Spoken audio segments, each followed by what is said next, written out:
Hello mga kamaster, magandang tanghali sa inyong lahat. Tanghali pa ba o pahapon na? Ito nga pala po yung ating binaklas na division. Ayan, may ano na siya. May frame na naman siya. Ayan, yung ating electrical na ito po, nakaabang na rin siya oh. Mga kamaster, yan. Dingdingan na lang po yan. Ayan, yung ating metal stud na yan. Ito nga po pala yung ating lagayan ng rep. Ayan, pasok po siya sa loob ng division natin. Saka yung lagayan ng dispenser. Ayan, sa gilid po yan. Yung maliit na yan mga kamaster. Ito nga pala po yung kabaha ko. May dingding na yung kabila. Ayan.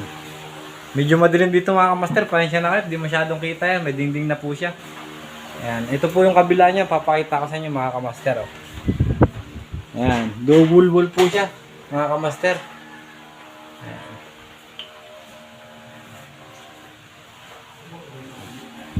Ayun pa nga pala yung ating electrician mga kamaster, nasa taas po. Iniinit na siguro yun dun. Lalawit pa siya ng wire.